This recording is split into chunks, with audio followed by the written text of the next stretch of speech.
Assalamualaikum warahmatullahi wabarakatuh. Waalaikumsalam. Warga Lengkong Bagja yang selalu bahagia dan sejahtera. Kali ini di Lengkong Bagja Channel, podcast Lengkong Bagja Channel, saya akan ngobrol santai mengenai pemilu. Tentunya semua sudah tahu negara kita akan menghadapi pesta demokrasi di tahun 2024, yaitu pemilu. Nah, rasa-rasanya kalau berbicara mengenai pemilu tidak lengkap kalau kita tidak menghadirkan para penyelenggara pemilu. Kebetulan di sini alhamdulillah sudah hadir dua cowok ganteng ya. Ada cowok keren gitu nya. Di sini remaja atau gimana nih, Pak?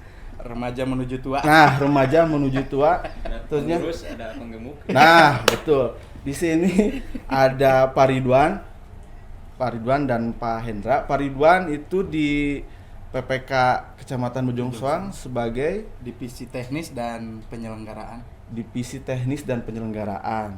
Kalau Kang Hendra, Kalau saya di divisi terpanjang di penyelenggaraan, Apa tuh? yaitu sosialisasi dan pendidikan pemilih, partisipasi masyarakat dan sumber daya manusia. buset. Yes. Itu di name tag panjang. Panjang betul. Ya name tagna sapanjang kumaha gitu nya. Singkat saja. Wilujeng sumping, bapak-bapak, akang-akang, ya akang ieu bapak we nya. Gitu nya. Ini kedua tokoh, kedua penyelenggara ini bagian dari panitia pemilihan kecamatan Bojong Soang yang biasa disingkat itu PPK Kecamatan. Kebetulan hari ini kita undang untuk wilayah cakupannya di Bojong Soang. Khususnya. Oh, jadi ke distract jadi jumpa kalah. Lanjut apa nya? Iya. Khususnya siapa mah? Tentunya berbicara pemilu ini tahapannya sudah cukup panjang. Kalau berbicara persiapan, perencanaan, program oleh KPU Pusat itu sudah jauh-jauh hari di tanggal 14 Juni ya 2022 ini tahapannya cukup panjang. Tentunya ini sudah banyak tahapan-tahapan pemilu yang sudah dilaksanakan dan sedang dilaksanakan dan akan dilaksanakan. Sebelum ke tahapan pemilu, tidak salahnya ini kita memperkenalkan lagi Pak Kang mengenai terutama hari ini mengenai PPK, karena kan di Lengkong Bagja Channel itu banyak juga nih penontonnya yang muda-muda. Kita diingatkan kembali lah gitu, penyelenggara pemilu itu apa kan gitu, KPU itu apa, PPK itu apa. Kang Hendra, ini kan ketika berbicara penyelenggara pemilu itu tidak hanya terpusat di KPU ya, Betul. tingkat nasional gitu. Ini kan sampai ke bawah ada gitu. Nah kalau apa ya tingkatannya Kang Hendra? Apa saja Kang Hendra? Ya baik Kang Acep, seperti halnya tertuang dalam Undang-Undang Nomor 7 Tahun 2017 di Pasal 1 Ayat 7 bahwa penyelenggara pemilu itu terbagi menjadi 3 Ya. secara nasional. Oke. Yang pertama ada Komisi Pemilihan Umum atau kita kenal dengan singkatan KPU. Kemudian ada Badan Pengawas Pemilu atau Bawaslu. Bawaslu. Kemudian yang ketiga adalah DKPP atau Dewan Kehormatan Penyelenggara Pemilu. Adapun di antara lembaga-lembaga tersebut terdapat badan ad hoc atau badan yang memang dibentuk sesuai dengan waktu yang ditentukan. Kita mungkin akan membahas terkhusus ke KPU saja. Ya. Nah, yang pertama di tingkat nasional itu ada KPU RI atau Komisi Pemilihan Umum di tingkat pusat ya. Kemudian ke bawahnya sama halnya dengan pembagian otonomi daerah, ke tingkat provinsi ada KPU provinsi. Kemudian di tingkat yang lebih bawah kabupaten kota itu ada KPU kabupaten kota. Nah, yang sifatnya tetap itu hanya sampai kabupaten saja. Nah, setelah itu ke bawahnya itu yang disebut dengan badan ad hoc tadi. Yang dimulai dari tingkat kecamatan yang kita kenal dengan tadi yang Kang Acep sampaikan, panitia pemilihan kecamatan. Kemudian di tingkat bawah itu ada panitia pemungutan suara di tingkat desa atau di tingkat kelurahan. Kemudian di tingkat yang paling bawah nih, ujung tombak, yakni kelompok penyelenggara pemungutan suara atau KPPS yang memungkinkan setiap masyarakat itu ikut tergabung. Oke. Karena ini akan membutuhkan banyak orang.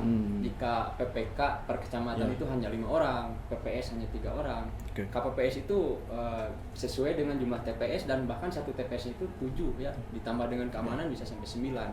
Nah, gitu kan. kalau PPK ini berjumlah berapa anggota? Kita ada 5 5 orang. ya. 5 tadi ya Kang Hendra Ya. itu di divisi sosialisasi, Sosialisasi, ya. Pak Ridwan itu Divisi teknis teknis penyelenggara. Ya, ada ketua BPK Pak Agus Suhayat sebagai kalau di divisinya itu divisi logistik dan Logistik. rumah tangga Ya. BPK. Kemudian ada Pak Dang juga, Pak Nang Muslimuddin. Beliau Warga Lengkong, sebagai ya? Warga Lengkong ya. Harusnya beliau yang hadir saat ini karena ada beberapa kegiatan atau keperluan lain jadi tidak bisa gitu ya. Sebagai ketua divisi hukum dan pengawasan.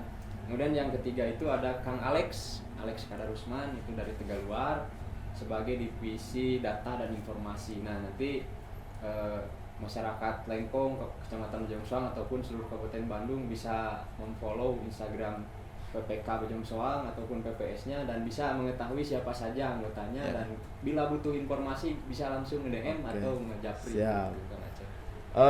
Untuk pembentukan Kang Hendra, ini pembentukan PPK ini sejak di bulan apa Kang? Jadi dalam undang-undang memang disebutkan bahwa badan ad hoc itu dibentuk paling tidak 6 bulan, 6 bulan sebelum penyelenggaraan Oke. dan 2 bulan setelah pelaksanaan penyelenggaraan, dalam hal ini pemilu gitu ya. Nah, kalau kita kemungkinan lebih dari 6 bulan ya. Kita bulan Januari itu sudah dilantik, bahkan sejak bulan November kita sudah mengikuti tahapan-tahapan seleksi begitu. Jadi kita sudah mulai bertugas sejak bulan Januari gitu. Adapun nanti mungkin ada putaran kedua itu beda lagi ya Pak Ridwan mungkin ya. Beda Nah, lagi. Bila memungkinkan ada putaran kedua begitu. Nah, tadi berbicara tugas ketika lokalitasnya kecamatan ya, PPK ini apa sih yang menjadi tugas PPK atau tugas dan wewenangnya gitu ya ketika berbicara pemilu di tingkat kecamatan Kang Hendra? Mungkin itu Pak Ridwan barangkali Pak- yang menjawab ya. Pak Ridwan, oke, siap. Ya, intinya kami itu adalah pelaksana dari undang-undang badan ad hoc itu dan bukan pemberi kebijakan. Ya. Jadi kami itu intinya itu adalah pelaksanaan. Namun di undang-undang itu bahwa di pasal 1 ayat 11 tugas, wewenang dan kewajiban PPK di pasal 53 tugas PPK itu yang pertama adalah melaksanakan semua tahapan penyelenggaraan pemilu di tingkat kecamatan yang telah ditetapkan oleh KPU Provinsi dan KPU Kabupaten Kota. Nah ini saya baca secara textbook karena Ini takut undang-undang salah. ya. Karena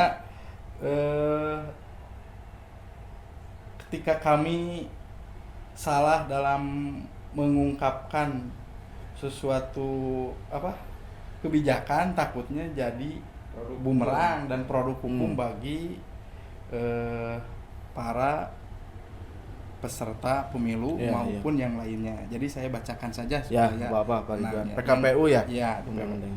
Terus yang kedua, menerima dan menyampaikan daftar pemilih kepada KPU Kabupaten Kota. Itu tugas PPK. Terus melakukan dan mengumumkan rekapitulasi hasil penghitungan suara pemilu anggota DPR, anggota DPD, presiden dan wakil presiden, anggota DPRD provinsi, serta anggota DPRD Kabupaten Kota di kecamatan yang bersangkutan berdasarkan berita acara PPS hasil penghitungan suara di TPS dan dihadiri oleh saksi peserta pemilu. Nah, Itu tugas ya. iya itu menjadi tugas kami. Jadi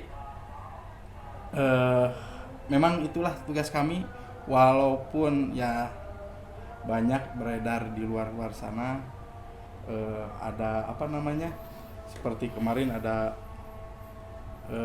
indikasi penggelembungan dan lain sebagainya. Ya. Apabila melihat dari sini dan dari kenyataan sangat susah sekali karena ketika penghitungan suara di tingkat PPK itu dihadiri oleh para saksi betul. dari partai maupun saksi dari calon presiden dan wakil Ya. presiden, bahkan ada badan pengawas pemilu. Ya. Belum lagi ada apa namanya, akhirnya yang seperti mahasiswa yang gitu yang hadir, apa namanya, relawan pemilu dan lain sebagainya.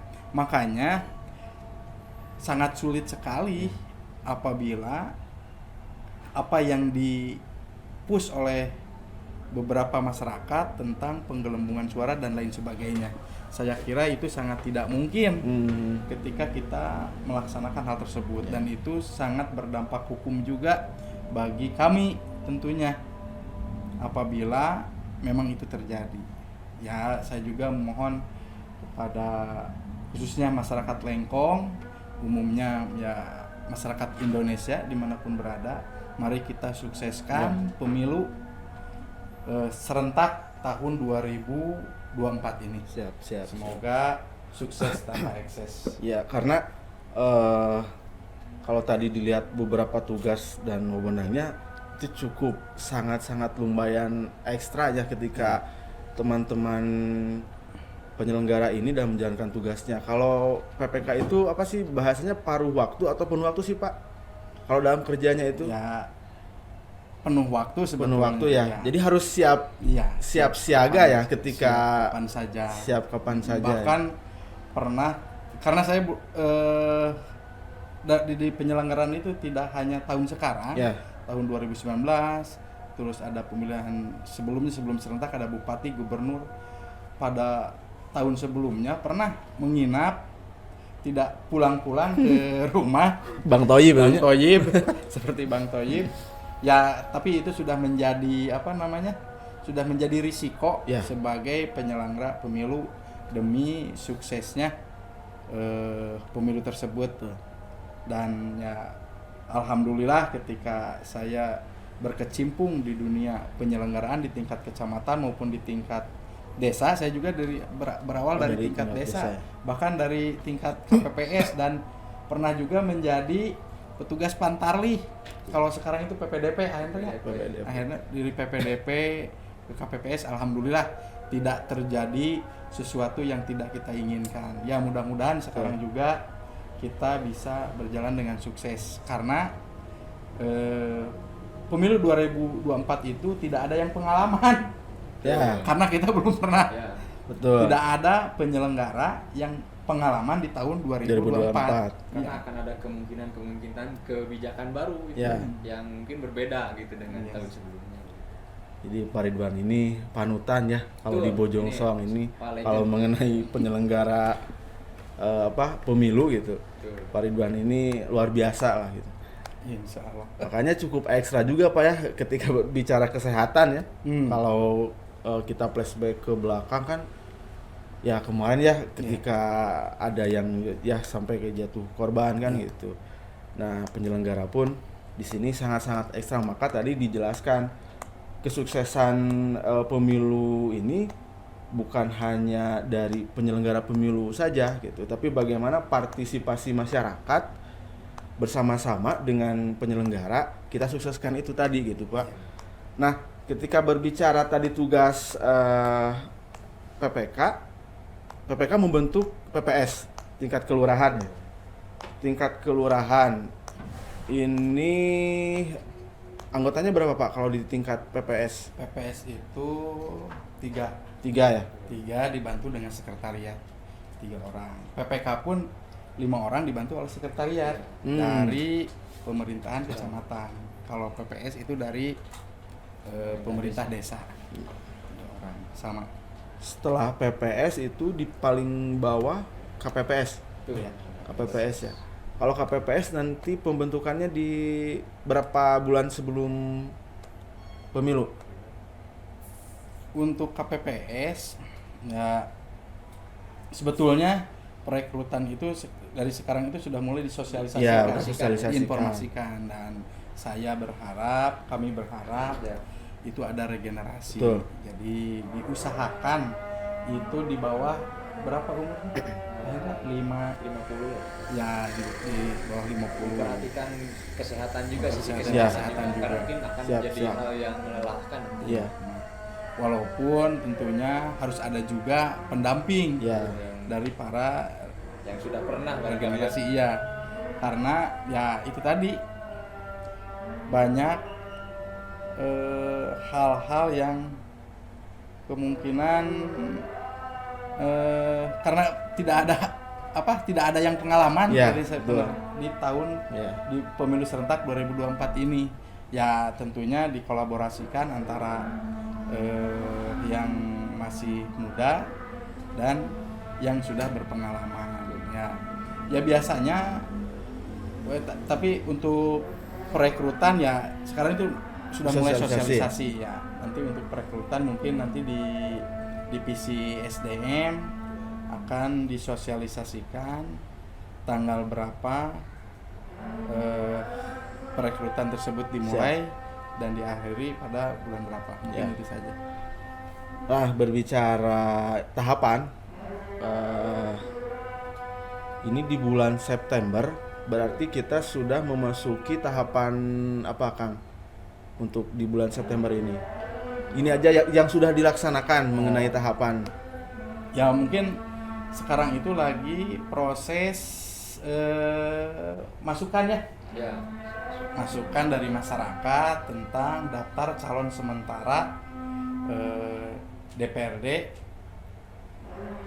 bakal calon DPRD Kabupaten Bandung gitu. Terus yang kedua itu DPTB ya waktu itu, Tuh, daftar pemilih tambahan. daftar pemilih tambahan. Jadi seandainya kalau ada masyarakat yang sudah terdaftar di DPT asal tetapi dia tidak bisa melaksanakan pencoblosan di daerah asalnya, jadi bisa diurus DPTB di daerah kita atau di Kecamatan Bojong Soang, di Kecamatan Bojong Soang. Tapi syaratnya harus Namun itu terdaftar di DPT iya, ya. harus terdaftar di DPT. Nah, itu wargi Lengkong dan Kecamatan Jongsoang dapat mengecek apakah wargi sudah terdaftar atau belum menggunakan NIK, dicek DPT online. Itu di internet atau di website ada. Jadi ada aplikasi ya Ya, untuk ya. mengecek daftar pemilih ya. Dan itu pun untuk DPTB pun itu satu TPS itu dibatasi 2% ya.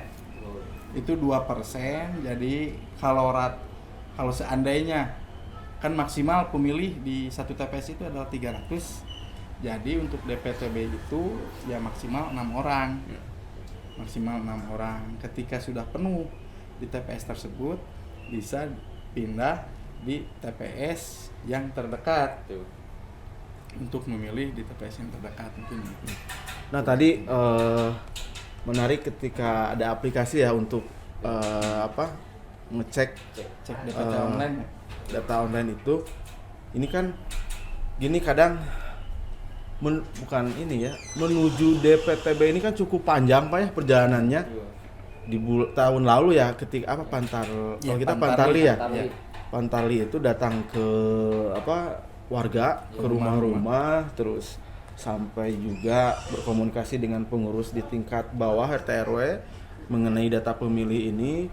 Ini cukup panjang. Jadi tidak, ya ini sebagai informasi juga, tidak langsung Dia jadi DPT gitu ya. jadi DPT. Jadi proses Pemutahiran. menjadi pemutahiran itu cukup panjang. Nah, di sini pentingnya kita semua ikuti proses itu gitu. Tuh. Jangan sampai ketika nanti sudah ditetapkan, kenapa ya ini nggak ada, atau kenapa ini yang tadinya ada tapi tidak ada, hal-hal seperti itu kan, itu kalau di penyelenggara itu terus diupdate ya, misal kayak yang meninggal kan itu Pak ya, terus yang pindah kan gitu.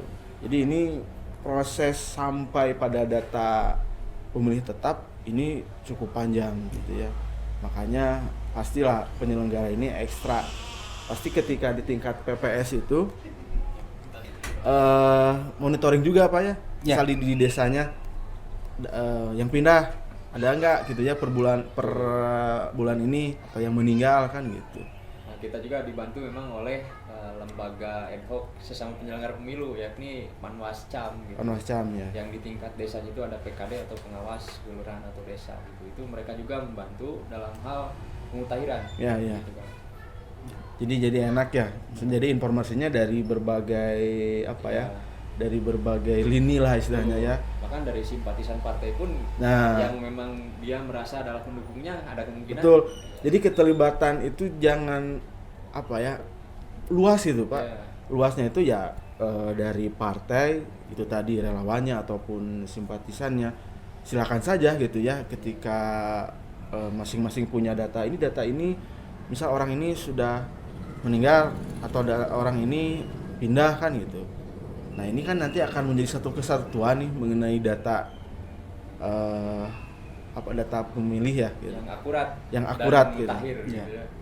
Mengenai data pemilih, apa sih Pak yang menjadi tantangan gitu? Ya justru itu untuk daftar pemilih itu yang menjadi tantangan, banyak terjadi perubahan-perubahan. Oh iya, Dinamis ya. Dinamis data itu data itu. Jadi ya kalau misalkan penduduk atau warga tersebut tidak selalu berpindah-pindah Betul. ataupun apa namanya, ya sangat mudah. Susahnya yaitu. Terus yang kedua, tidak ada kurangnya respon mungkin ya, partisipasi. Betul. Bahwa ketika belum dimulai atau masih jauh pemilu dimulai itu, kadang-kadang masyarakat itu acuh tak acuh. Tapi ketika beberapa hari menuju akan itu ya, menuju pemilihan, coblosan. di sana baru gencar ya. muncul bahwa saya belum terdata, saya belum apalah ya gitu. Nah, dan saya juga ucapkan terima kasih di kesempatan ini kepada para Pantarlih yang sudah membantu kami bertugas siang malam bahkan sampai malam, karena warga itu ada yang memang kerjanya sampai malam. Betul, ya, baru pulang misalkan jam 12 malam dan pukul 6 pagi sudah berangkat lagi, susah ditemui. Makanya ya Pantarlih pun bekerjanya ya ekstra juga. Betul. Makanya saya ucapkan terima kasih kepada para Pantarlih yang telah bekerja dengan serius. Semoga menjadi amal ibadah. Amin. Bagi para Pantarlih tersebut. Karena nggak bisa maksa ya. Maksudnya jadi saya pengennya hari anu nggak bisa juga gitu bisa. Pak ya. Pada akhirnya kan Pantarlih harus menyesuaikan dengan kegiatan yang kita mau datangi kan Iya, gitu. betul. Nah, ketika berbicara respon masyarakat, tentunya kan dari KPU pusat sampai tingkat bawah, di sini PPK dan PPS, pasti salah satu strateginya adalah sosialisasi. Iya.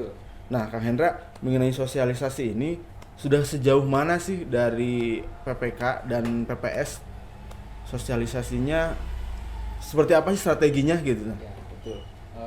Bahkan ada beberapa hal yang memang menjadi faktor penentu tingkat partisipasi masyarakat. Okay. Nah, salah satunya adalah sosialisasi gitu. Bahkan Kabupaten Bandung itu 80%-an lebih lah gitu ya. Nah, untuk menaikkan angka tersebut memang dengan sosialisasi salah satunya. Hal-hal lain mungkin nanti akan kita bahas gitu ya.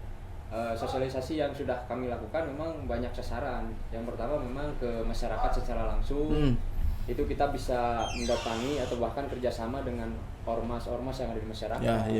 Bahkan bisa kita langsung ke lembaga pendidikan tingkat SLTA atau sederajat, yang mana banyak pemilih muda di sana yang baru berusia 17 dan sebagainya. Dan kita juga memanfaatkan media sosial, memanfaatkan juga seperti halnya inilah podcast gitu ya, bekerja sama dengan penyelenggara podcast ataupun radio gitu. Nah, kita sudah melaksanakan itu. Jadi mudah-mudahan dengan itu masyarakat mengetahui informasinya juga nanti akan mempengaruhi kenaikan tingkat partisipasi masyarakat begitu. Betul. Makanya terus-terusan ya dalam momen apapun gitu ya, dalam kegiatan apapun gitu, sosialisasi, dan itu paling penting kerjasama antar komunitas ataupun ormas gitu mengenai sosialisasi ini gitu kan.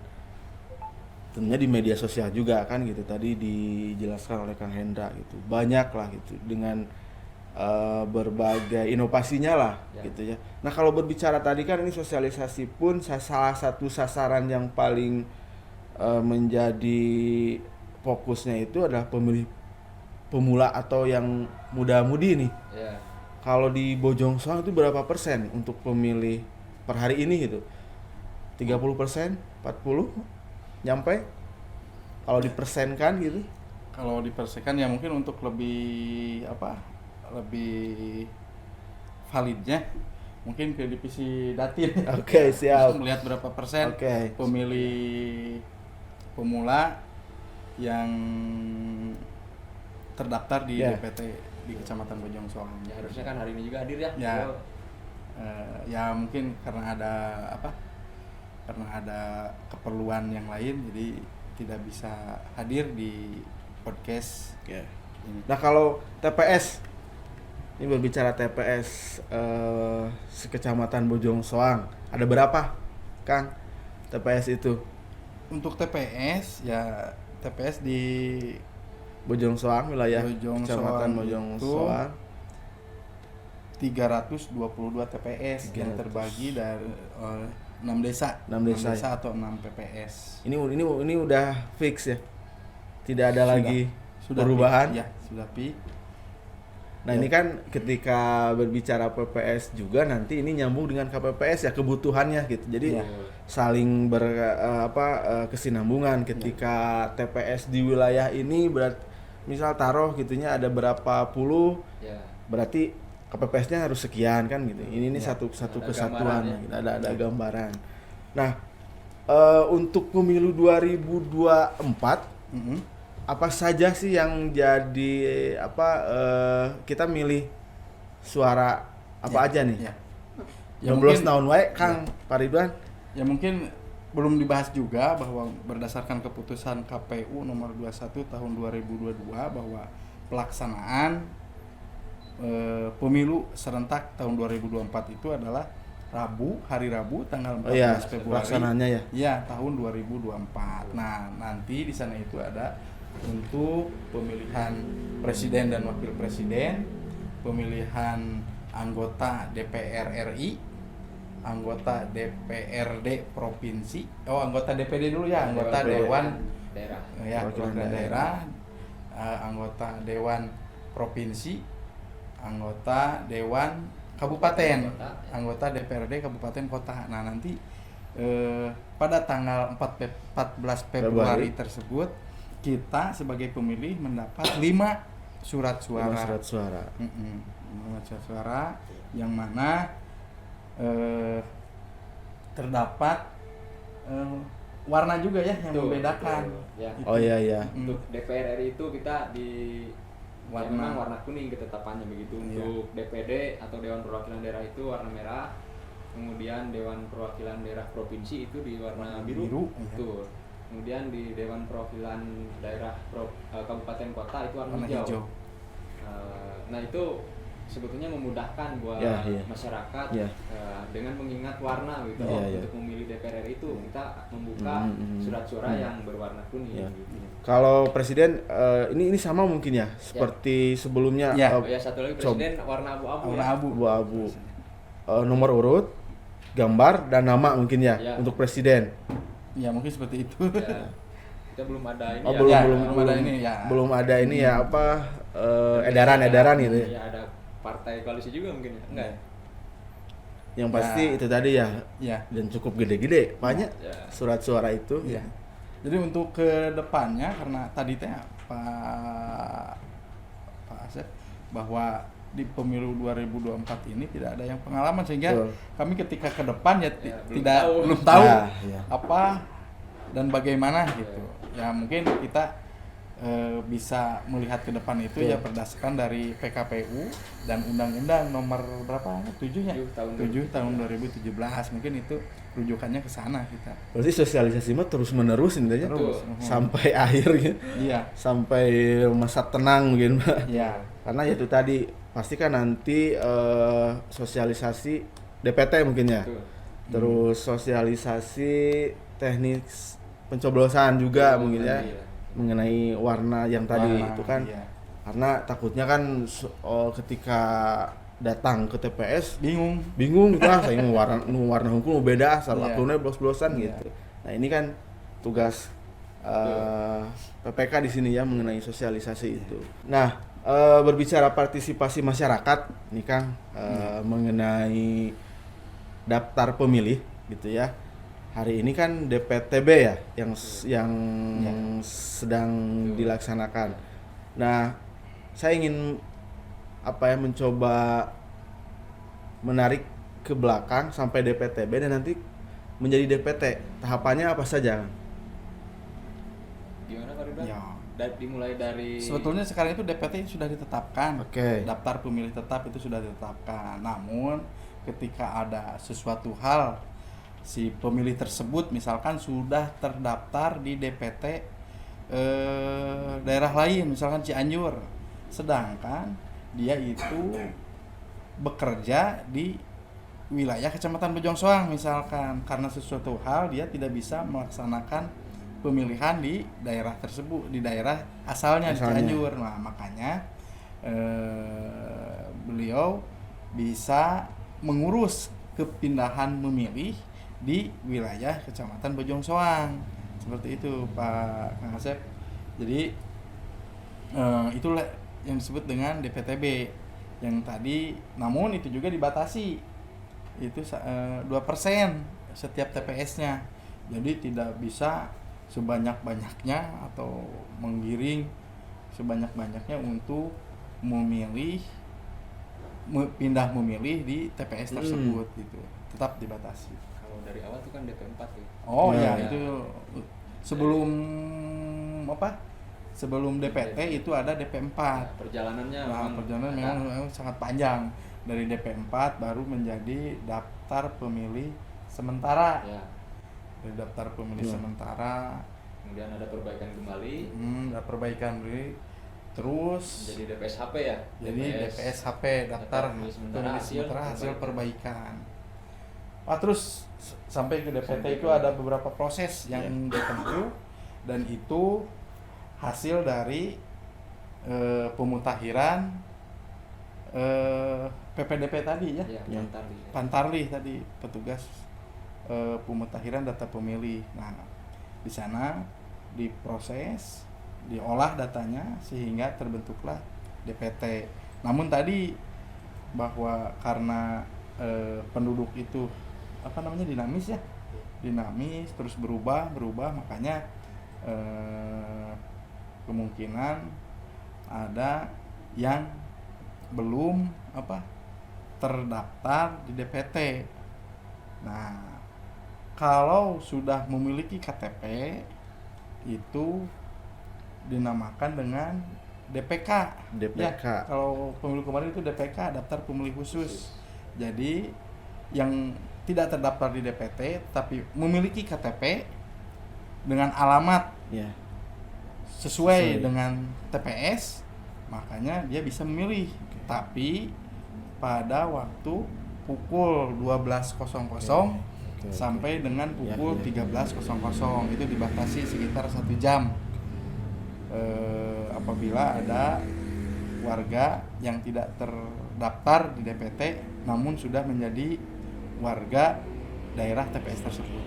Ini ya kasus ketika Pak Syariah tidak dapat surat panggilan pencoblosan kan, tapi ketika dia sudah punya KTP kan gitu ya, berarti menjadi daftar pemilih khusus Khusus, iya. Itu kadang suka kejadian juga gitu ya, ada beberapa kejadian gitu langsung saja nanti ke TPS, cuman durasi waktunya dibatas gitu ya. Iya, dari pukul 12 sampai 13.00. Dan mungkin saja Kang Asep bahwa yang tidak terdaftar itu di wilayah kita tapi dia sudah terdaftar di wilayah lain. Makanya sebelum melakukan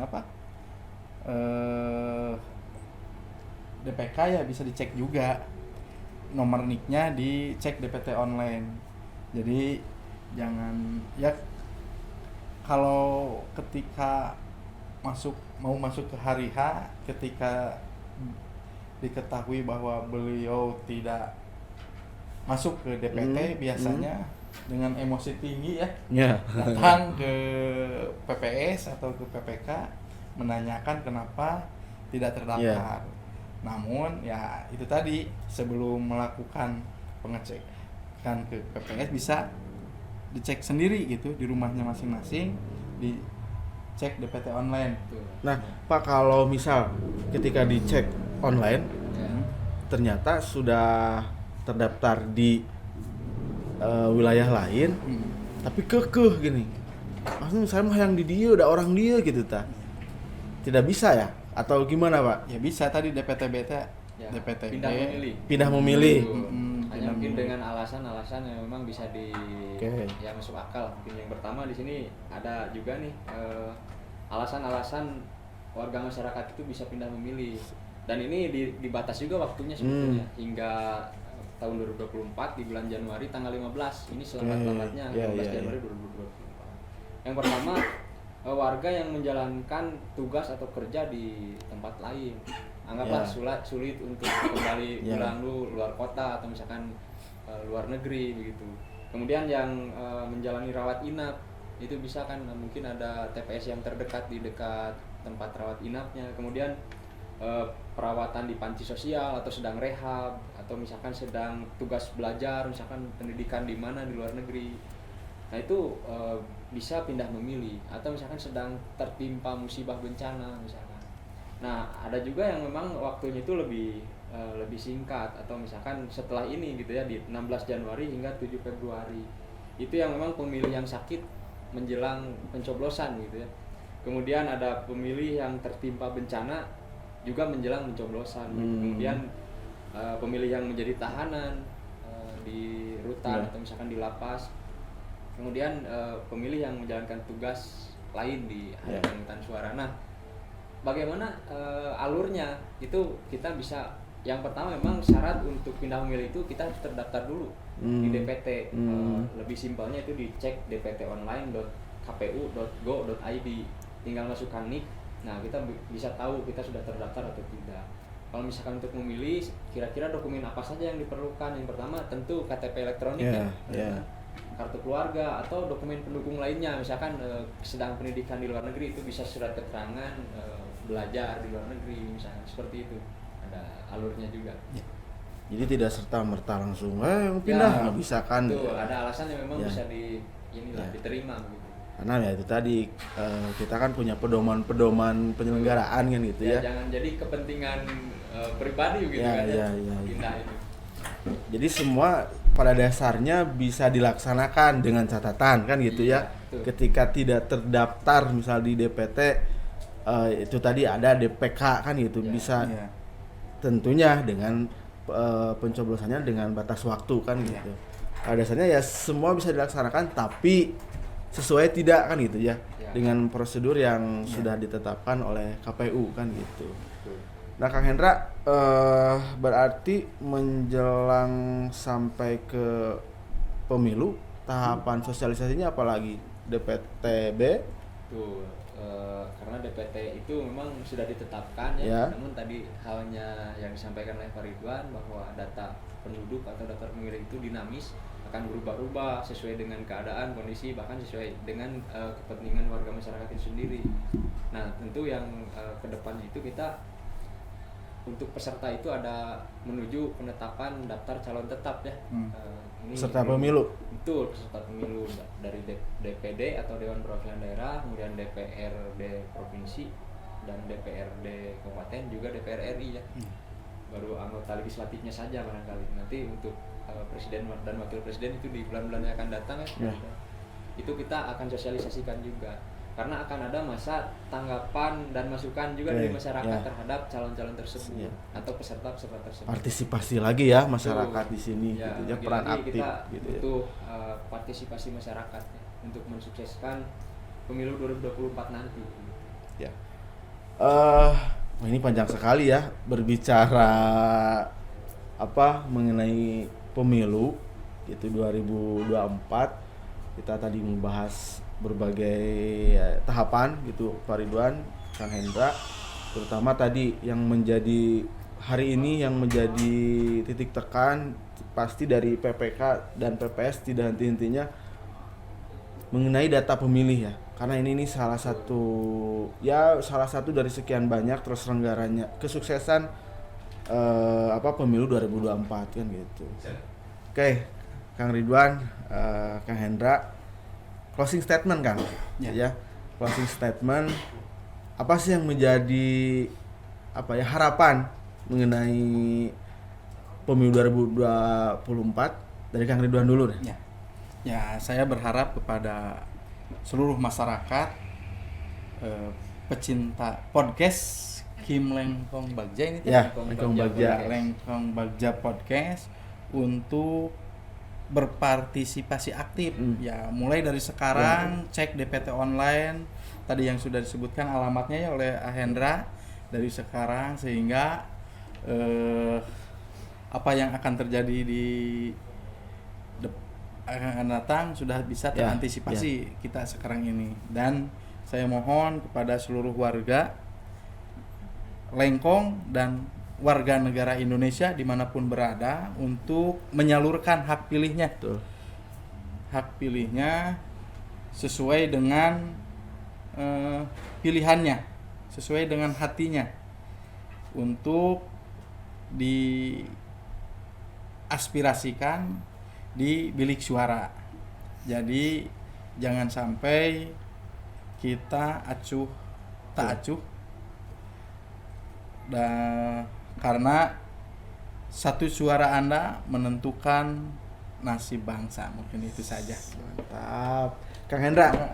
Ya, kalau saya secara pengertian memang pasal 1 ayat 1 itu pemilu merupakan sarana kedaulatan rakyat. Nah, ini momen rakyat berkedaulatan gitu ya.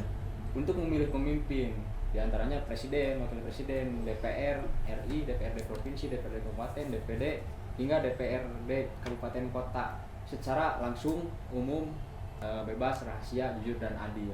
Nah, ini adalah momen yang penting bagi masyarakat, khususnya di Indonesia dalam melaksanakan pesta demokrasi, yang mana satu suara yang Anda pilih atau yang saudara pilih menentukan nasib atau masa depan Indonesia 5 tahun ke depan. Dengan siapa pemimpinnya, dengan siapa perwakilan rakyatnya, itu ditentukan oleh masyarakat kita semua begitu. Nah, untuk itu ayo kita manfaatkan hak pilih kita sebijaksana mungkin, sebaik-baik mungkin, tanpa ada tekanan, tanpa ada kepentingan dari pihak manapun. Pilih sesuai hati nurani dan gunakan hak pilih sebaik mungkin begitu. Dan dimulai dari sekarang, mulai proaktif untuk mendukung persiapan penyelenggaraan pemilu 2024 di tanggal 14 Februari 2024 nanti begitu. Oke. Luar biasa nih ya. Mengenai pemilu tadi closing statementnya bahwa pemilu 2024 ini merupakan kedaulatan rakyat, di mana rakyat menentukan nasib bangsa ke depan, tadi disampaikan oleh Pak Ridwan. Dan jangan lupa dimulai dari sekarang, silahkan masyarakat untuk cek daftar pemilihnya gitu. Kalaupun tidak dicek, itu nanti bisa dibantu di masing-masing desa itu kita punya PPS. Silahkan komunikasi, jangan sungkan, kita terbuka ya penyelenggara pemilu, ataupun kalau tidak langsung ke sekretariat PPS bisa di Japri kan gitu ya. Kita siap membantu gitu. Selama ini untuk proses pemilu agar terlaksana dengan lancar, sukses, tentunya tanpa ekses. Mudah-mudahan apa yang menjadi perjuangan ataupun itikad dari para penyelenggara ini, karena perjalanan masih panjang Pak ya. Betul. Sampai 14 Februari itu perjalanan masih panjang, tahapannya masih panjang. Mudah-mudahan pemilu kita tidak ada ekses ataupun tidak ada gejolak yang begitu luar biasa, semuanya diberikan kelancaran. PPK selaku penyelenggara di tingkat kecamatan juga, Kang Ridwan, Kang Hendra dan teman-teman lainnya bisa menjadi penyelenggara yang tentunya yang sesuai dengan amanat undang-undang dan PKPU, dan tetap selalu sehat Kang Ridwan, Kang Hendra. Dakumah hanya tahapannya yang begitu, ritmenya itu kadang di PPK itu luar biasa ya. Iya. Ritme di penyelenggara itu luar biasa. Banyak hal-hal yang itu tadi dinamis, Misal ada edaran baru, ada PKPU baru. Nah, penyelenggara di sini harus siap siaga dan kita selalu selaku penyelenggara di sini PPK siap siaga. Sekali lagi ya, komunikasi silakan masyarakat bisa mengakses, bisa langsung datang ke sekretariat Tuh. PPK itu di kecamatan ya. Iya, atau follow media sosial. Nah, Di situ di- kita nerima direct message ya atau pesan secara langsung dan terbuka 24 jam. Siap. Bisa menjawab pertanyaan-pertanyaan warga masyarakat. Oke. Itu saja Kang Ridwan, Kang Hendra. Kembali lagi mudah-mudahan pemilu 2024 sukses, lancar. Yang paling penting hari ini adalah partisipasi masyarakat ya. Tidak henti-hentinya nanti sosialisasi terus. Siap. Selamat bertugas untuk sampai menuju pemilu 2024. Barangkali itu saja obrolan kita. Mudah-mudahan nanti bisa ngobrol santai lagi, Kang, di Mungkin sini. ada episode 2 Nah. dan seterusnya ya. Kayaknya harus gitu ya. Ini bagian dari sosialisasi juga, tidak henti-hentinya pada masyarakat. Terima kasih Kang Ridwan, Ya, sama-sama. Kang Hendra. Siap.